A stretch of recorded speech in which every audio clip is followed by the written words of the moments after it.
The doctor's words cut like an eastern wind. Lila, you can no longer have children. In that cold, sterile office in Seattle, my dreams shattered. I drove home clutching a bottle of bourbon for courage, longing for Ethan's embrace in our Queen Anne house. But when the bedroom door creaked open, a nightmare awaited. His voice. Sophie's laughter. My sister-in-law tangled with him on the sacred bed we once shared. Outside the cedar tree, wept sensing the betrayal. I am Lila, and from these broken ruins I will rise a storm of justice. Before we dive into this dramatic story, don't forget to hit that subscribe button and turn on the notification bell so you won't miss any of our upcoming tales. And be sure to leave a comment to let us know where you're watching from. Now, dear audience, let's listen to the story together. The doctor's office was a sterile cage with fluorescent lights that pulsed coldly against my skin. Dr. Harper's eyes, soft with pity, pinned me to the chair and she said, Lila, I'm sorry. The tests confirm it. Premature ovarian failure. It's not temporary. I was 32 years old, and my dream of motherhood, the dream that Ethan and I had woven through 7 years of marriage, was dead. I stared at the ceiling, counting the speckled tiles. 47, 48, 49, while my vision blurred and tears burned. 3 years of charting cycles, swallowing pills, enduring needles, and staring at negative tests. All for this, a void where hope had once existed. There are options, Lila, Dr. Harper said, her voice a lifeline I couldn't comprehend. Donor eggs or adoption. But my mind was already racing, spiraling toward Ethan, my 35-year-old husband, whose family valued legacy bloodlines and children. How would I tell him? With his hand warm in mine, how would I confront the man who had whispered about our daughter's laughter during our third date? The drive home was a blur with the Seattle rain smearing the windshield like my thoughts. I stopped at a liquor store and clutched a bottle of Ethan's favorite bourbon, its amber glow a faint courage. I practiced my words, each one a shard. Ethan, I can't give you what you want. I can't give us a child. My fingers trembled on the steering wheel, the weight of failure crushing my lungs.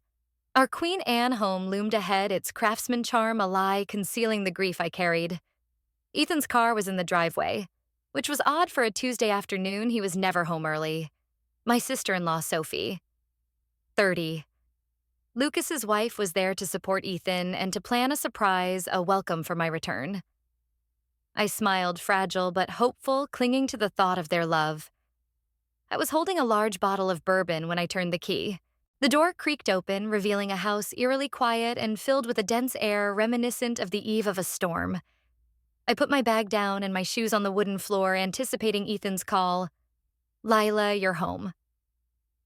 However, quiet, anxious voices came from upstairs from our bedroom. My bedroom where Ethan had comforted me during tears, and where we had dreamed of a crib by the window, and my heart froze, a primitive sense tugging at my stomach. You're sure? Definitely. My knees buckled, causing the bourbon to slip.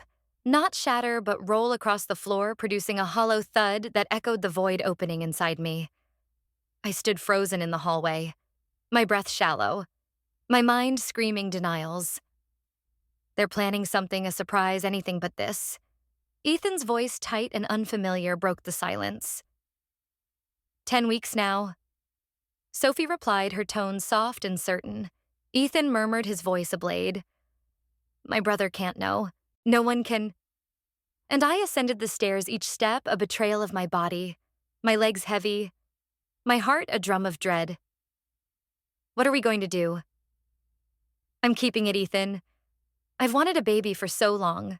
Lucas doesn't touch me anymore. He'll believe it's his. He wants to believe it. Sophie said, her sniffle like a wound.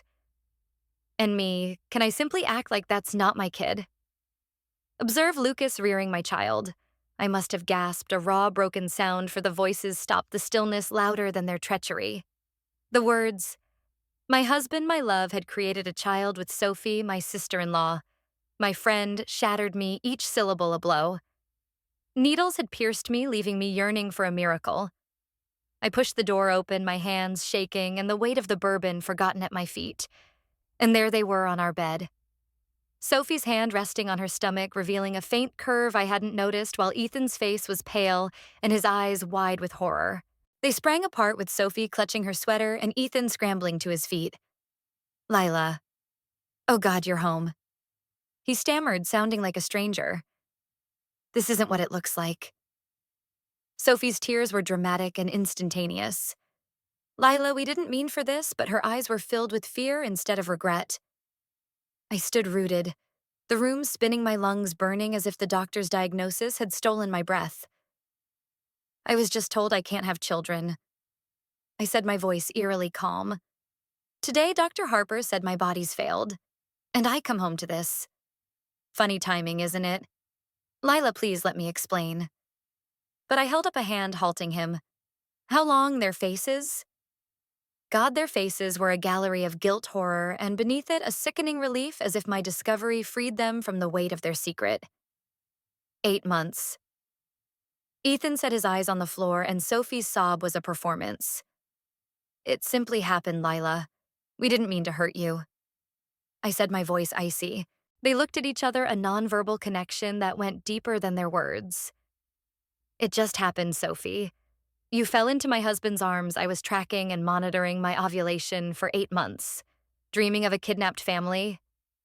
The room froze with the afternoon light filtering through the drapes I had chosen. I trusted you, I whispered, focusing on Sophie. You were my sister, my friend, and I turned to Ethan. You held my hand through every failed test, every tear. You knew what this meant to me. My voice cracked the ice, turning to fire. Get out, both of you now. Sophie's sobs became louder. Lila, please, let's talk. But I pointed to the door, my arm shaking. Get out of my house, or I swear I'll scream until the neighbors come. Ethan reached for me. Don't, I growled, backing away. Don't you dare call me that ever again. They moved, Sophie clutching her purse. Ethan's shoulders slumping, their footsteps retreating down the stairs. The door closed and I sank to the floor. The bourbon bottle beside me, its amber glow mocking my pain. The house felt like a tomb for my dreams. The silence deafening, and I found myself curling into myself. The hardwood cold against my cheek, my tears pooling beneath me. Ethan, my anchor, had betrayed me. Sophie, my confidant, had stolen my future. And yet beneath the crushing grief, something stirred, a spark sharp and dangerous.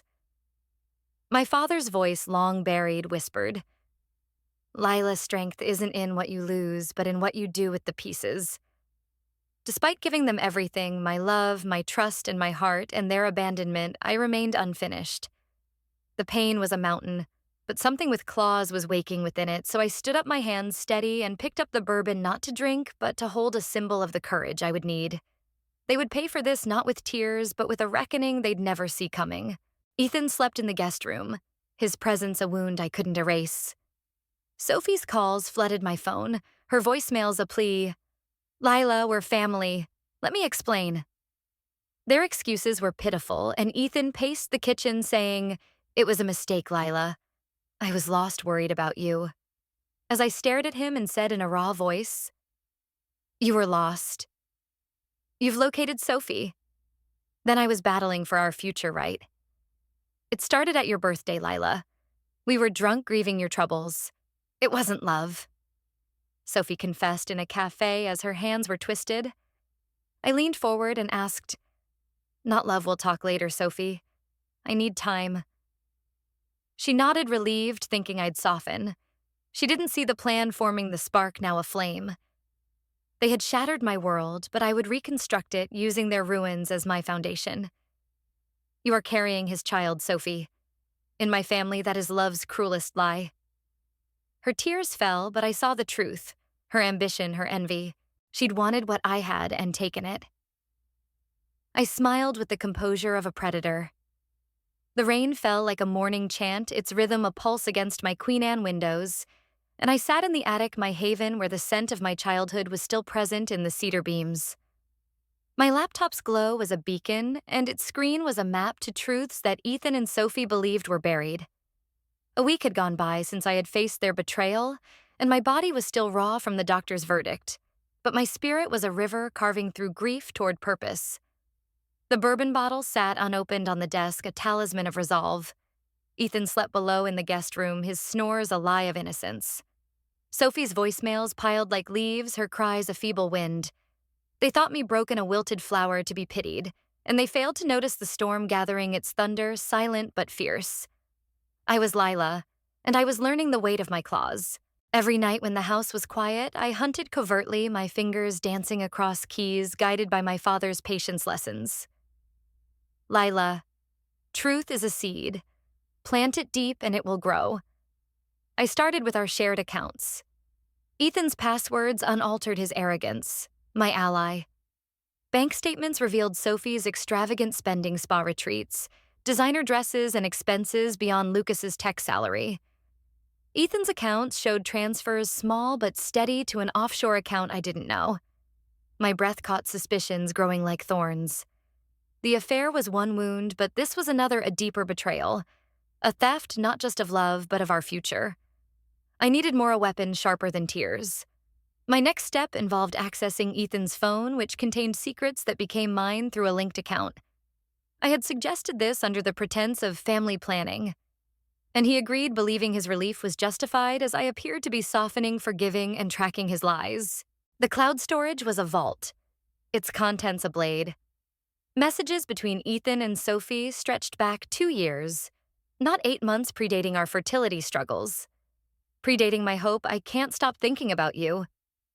Ethan wrote a hotel receipt pinned to the date. Sophie's reply, you make me feel alive, Ethan. Not like Lucas. My hands shook, the words a poison seeping into my veins. They hadn't fallen into each other's arms in grief, as Sophie claimed. They'd chosen this, planned it, while I'd been dreaming of cribs of Ethan's hand in mine. Videos lurked in a hidden folder, their intimacy a violation I couldn't watch. But I cataloged them, each file a stone for my reckoning. The worst was an email chain Ethan to a lawyer dated weeks after my first failed treatment. Protect my assets. Divorce is likely. She can't conceive. My heart stopped. He'd been planning to leave me, to discard me while I wept in his arms. His betrayal wasn't a moment. It was a campaign. A war against my trust. I leaned back, the shadows of the attic curling around me.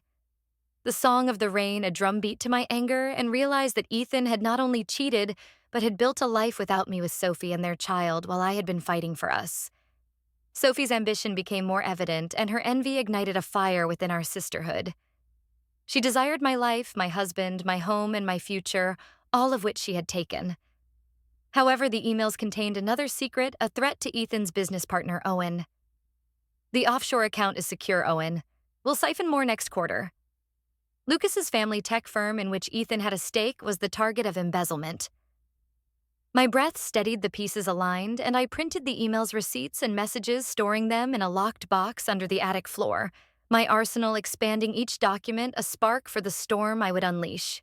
At a cafe on the shore, where the dark waves of Puget Sound reflected my heart, I encountered Owen. Owen 40 said, Lila, it's been too long. Is everything okay? I need to know something, Owen, about Ethan, about the business. His shoulders stiffened, but he listened, and I slid a single anonymous but damning email across the table. Did you know Ethan's been moving money? Did you know that Ethan has been moving money offshore away from the company? I suspected, Lila. He's been taking credit for my transactions, hiding earnings. I thought it was just ego, but this... Owen stopped off his loyalty to his friend Lucas, outweighing his trust in Ethan, his face going pale as his fingers tightened around his cup. How long, I inquired in a soft voice.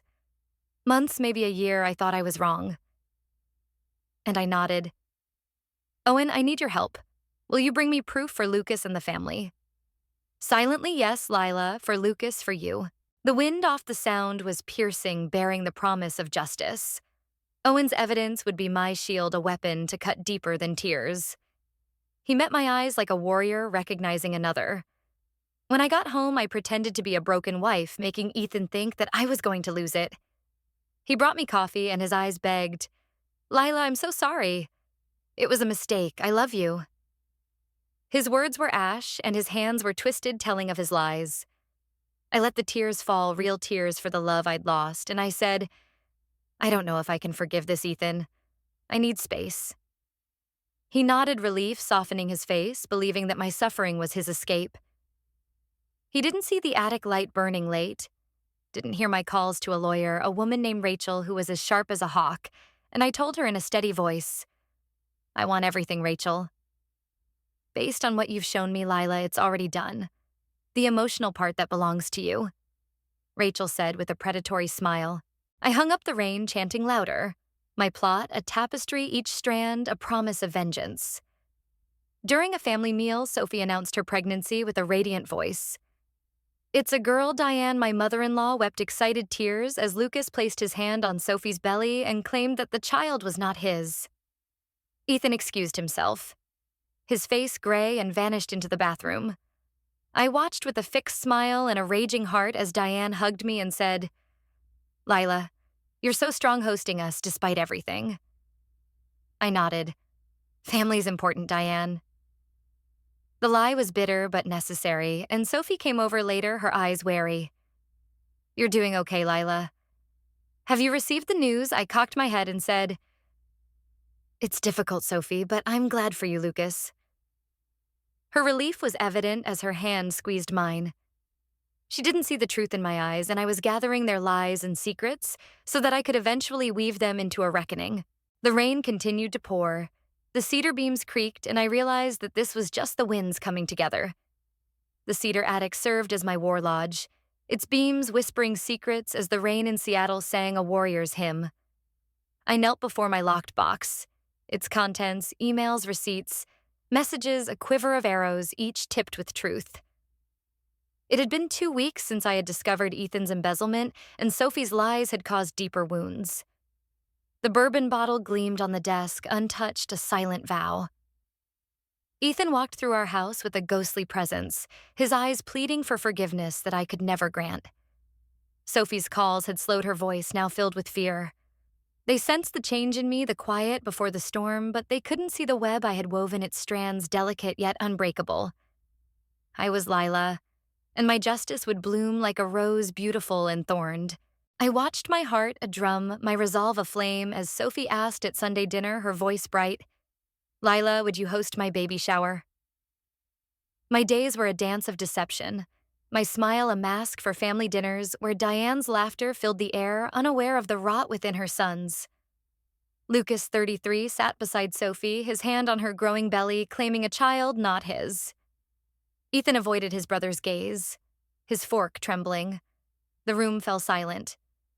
Diane nodded and I said, Oh, Lila, that's generous despite everything.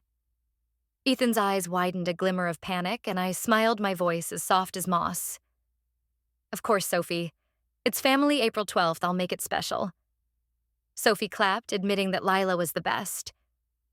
The table rejoiced, but I saw Lucas's eyes and his smile faltered a crack I'd enlarge.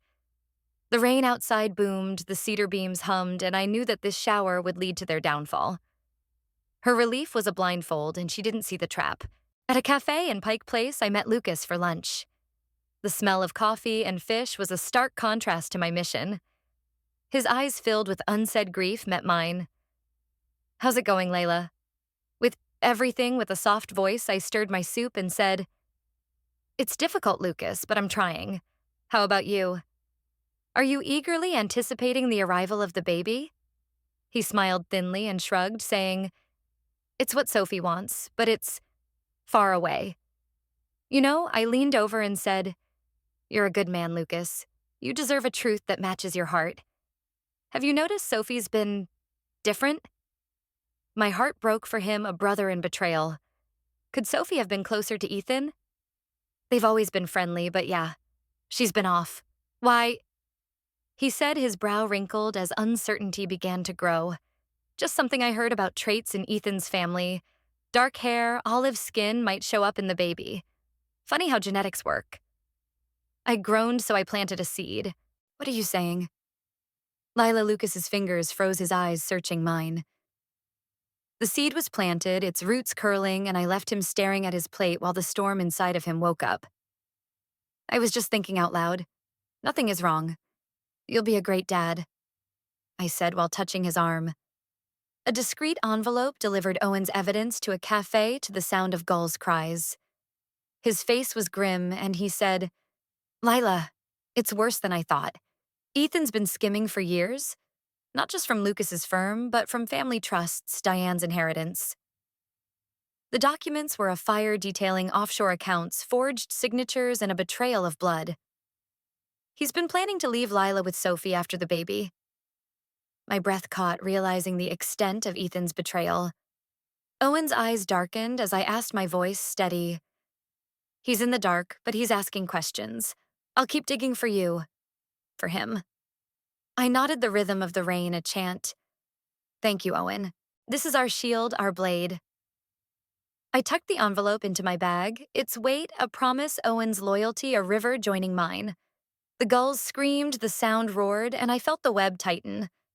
My attorney Rachel greeted me in her modern office with eyes as sharp as a raven's. After reviewing my evidence, she said, "The financials alone will bury Ethan divorce, and embezzlement charges will ruin him. He'll lose everything. Sophie's exposed too. Her spending her lies. What's your endgame?" "The house half the business and their shame, Rachel. I want them to carry this forever like I carry my infertility," I said, leaning forward and speaking sharply. "The legal side is clean. The baby shower your plan, it's daring, risky, you sure?" Then I nodded and her smile was frigid. Rachel's pen tapped. "Then we're ready. File after the shower. Let them unravel first." I looked into her eyes and said, "I've never been surer. They took my dreams. I'll take their world." The rain outside was a drum, my heart its echo, and Rachel's words were a spark starting the plan I had woven. The shower would be a stage, its curtain calling for their destruction. "Lucas is so distant, Lila. He's not connecting with the baby," Sophie complained. "He's just busy, Sophie. You know how much he loves you?" I said with a smile, nodding as her eyes softened with trust and blindness. Ethan watched from across the room, his silence a plea. "Lila, can we talk?" I ordered decorations pink and gold. Sophie's colors, and every choice was a thread in my web. The caterers confirmed their work, the invitations were handwritten, and 30 women friends, family, and Diane were all witnesses to my justice. "She's my daughter. I can't walk away," he whispered one night while I was sleeping, thinking I was asleep. I lay motionless, my eyes open, his words fueling my fire. He believed his secret was safe. His daughter was his to claim, and he was unaware that I held the truth a blade to cut his dreams. The attic light burned late, my box of evidence expanding, each piece a star in the constellation of their demise. "Lila, you and Sophie are very close despite your struggles," she said kindly, and I nodded in agreement. "Family holds us together, Ellen. My lie was smooth, my purpose clear. Sophie's lucky a girl, no health worries. Though I heard Ethan mention a heart condition in Lucas's line boys. Mostly I visited Sophie's mother, Ellen, and found her home warm with baby clothes and a knife. No such thing in our family. Must be a mix-up." Ellen scowled. Probably just something Ethan said. Another seed was planted, causing another crack.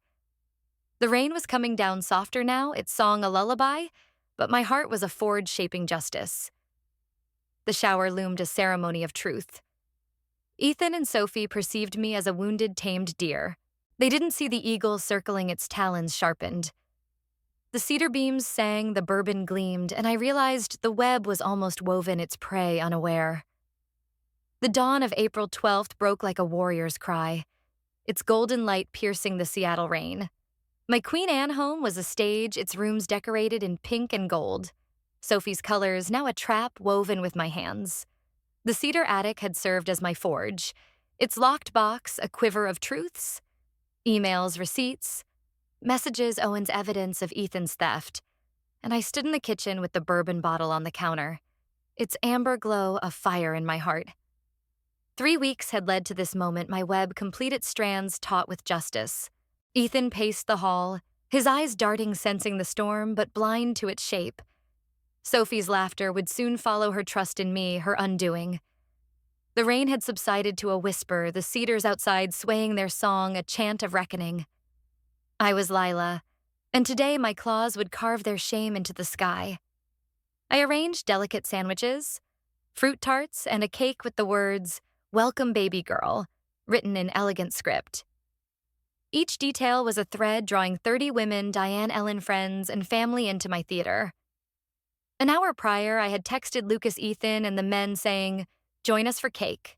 Let them break first." Rachel's voice echoed from our last call. "File after the shower, Lila. Let them break first."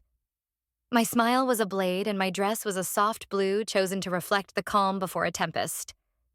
Ethan approached, his voice low. "It's for family, Ethan. You should golf with Lucas, clear your head." His relief was a shadow, thinking he would get away, but he left not realizing the web held him fast. The cedars hummed their roots deep, and I felt my father's spirit. "Lila, truth is a flame. Let it burn clean." By midday, the house transformed into a vision bustling with caterers and the air filled with a sweet anticipation. Guests arrived with bright smiles and arms full of gifts, and Diane hugged me, saying, "Lila, you're a saint hosting despite your pain." My lie was sweet, and my heart was filled with passion. Sophie came in last, glowing in pink, her 7-month belly a beacon, and she embraced me, whispering, "Thank you, Lila. This means everything." And I hugged her back, my voice a breeze, saying, "You're welcome, Sophie. I've made it special."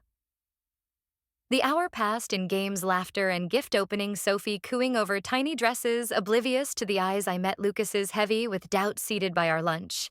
The cedars outside swayed, their song intensifying, propelling me forward, and I was prepared, my heart akin to a drum, my truth akin to fire.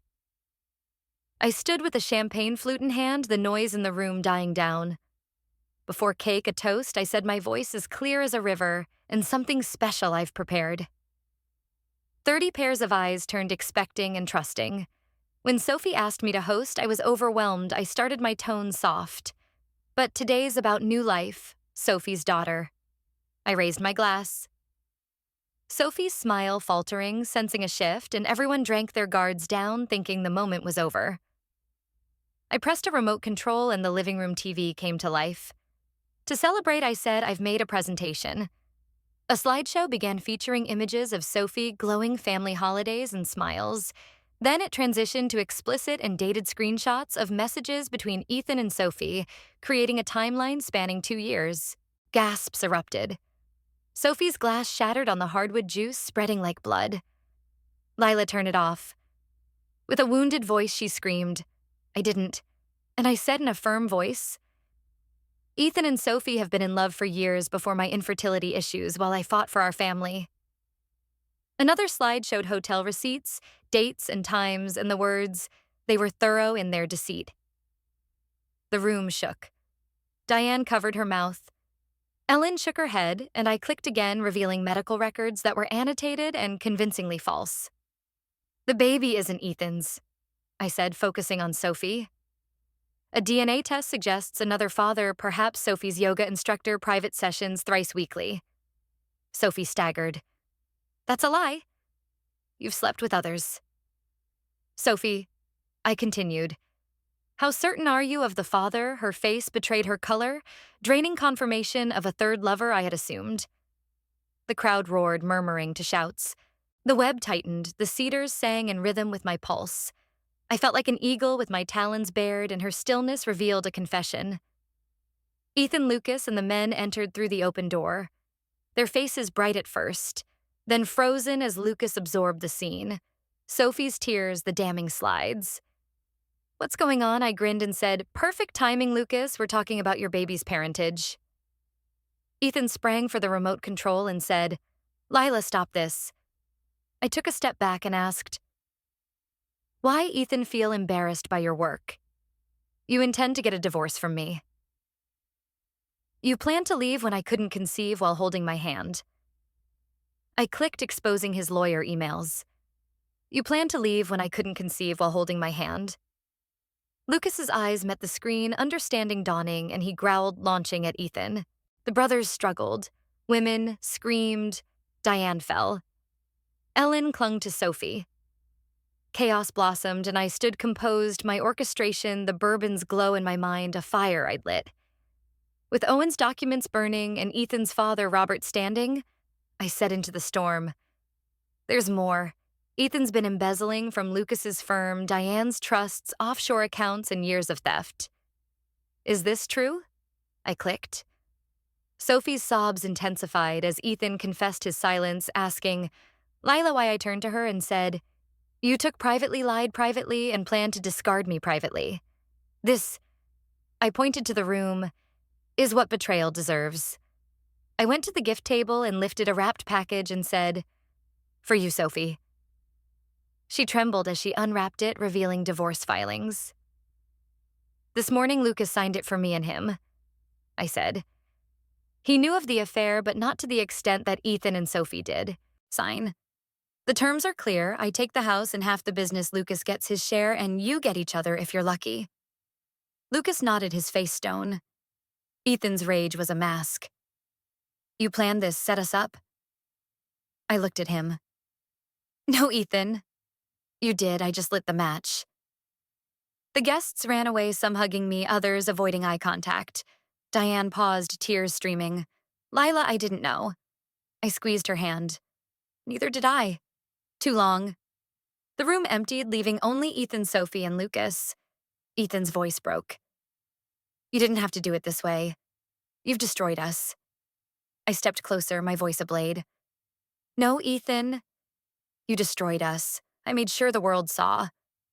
Sophie sobbed in a chant. "Lila, you were a thief." Lucas's eyes met mine with gratitude and pain. "Lila, I'm sorry." I nodded. "We'll survive, Lucas. We always do." Outside, the cedars stopped, their song was finished. The bourbon fire burned in my chest, and I realized the truth was free. Its flames consuming their lies, but my journey, my rebirth, was just getting started. The cedars outside my Queen Anne home stood tall, their branches catching the Seattle dawn, a golden fire that mirrored my heart. I sat on the porch with a new mug warm in my hands, its steam curling like a prayer. 6 months had gone by since I'd unleashed the truth, a flame that burned Ethan and Sophie's lies to ash. The bourbon bottle was still in the attic, untouched, its amber glow a reminder of my resolve. The rain had stopped and replaced it with a gentle wind, its song a lullaby of renewal. My heart, once a scorched earth, now bloomed with new roots forged in pain but thriving in freedom. Ethan and Sophie's worlds had fallen apart, their shame a public wound. But I'd walked beyond their ruins, building a life as fierce as the cedars. The aftermath of the shower was like the aftermath of a storm, leaving its debris all over our lives. 2 days later, Ethan signed the divorce papers, his signature a trembling scar.